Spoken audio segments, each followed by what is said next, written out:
मेरा नाम इकबाल है और मैं पिछले 20 सालों से मुंबई में ऑटो चला रहा हूँ। मैं मुंबई का चप्पा चप्पा जानता हूँ और सभी इलाकों से गुजर चुका हूँ, पर मुंबई में एक ऐसी जगह है जहाँ मैं कभी नहीं जाता।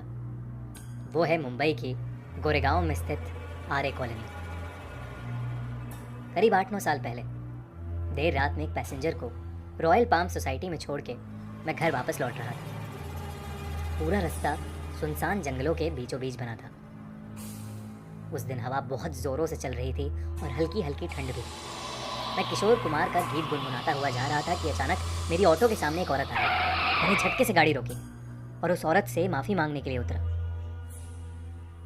मगर वहाँ दूर दूर तक कोई नहीं था। मुझे लगा कि मेरी आंखों का कुछ धोखा हुआ है, तो मैं ऑटो में वापस बैठ गया। जैसे ही मैंने ऑटो स्टार्ट करी, एक बूढ़ी सी औरत मेरे बगल में आके खड़ी हो गई और उसने मुझसे कहा, थोड़ा आगे तक चलोगे, और पीछे बैठ गई। उस औरत ने फटे पुराने कपड़े पहन रखे और एकदम मिट्टी में लिपटी हुई। उसका चेहरा उसके बिखरे बालों से छुपा सा हुआ था। मुझे थोड़ा अजीब सा लग रहा था कि रात के 3 बजे इस बूढ़ी औरत को कहाँ जाना है। मैंने उससे पूछा, मैडम कहाँ जाना है आपको? उसने जवाब में कहा, आगे एक शमशान है, बस वहाँ तक।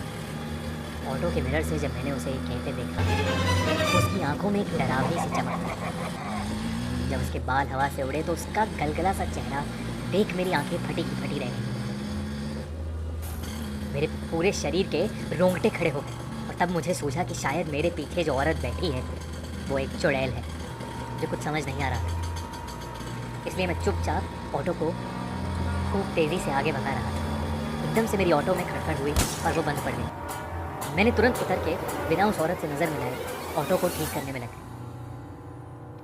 जैसे ही मैंने ऑटो ठीक करके ऑटो स्टार्ट किया, तब मैंने देखा कि वो औरत मेरे पीछे वाली सीट पे है ही नहीं। तभी मेरे बगल से एक ऑटो गुजरा जिसमें वही औरत बैठी थी। मैं उस इलाके से जैसे तैसे निकल कर घर पहुंचा और सीधे जाके सो गया।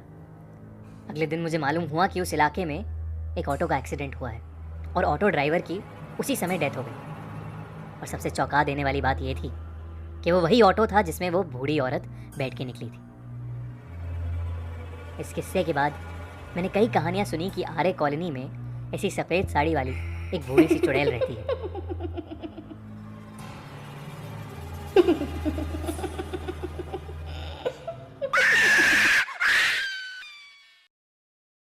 अगर आपको ये कहानी अच्छी लगी, सब्सक्राइब करिए और सुनिए हर मंडे एक ऐसी ही सच्ची हॉरर स्टोरी, क्योंकि अब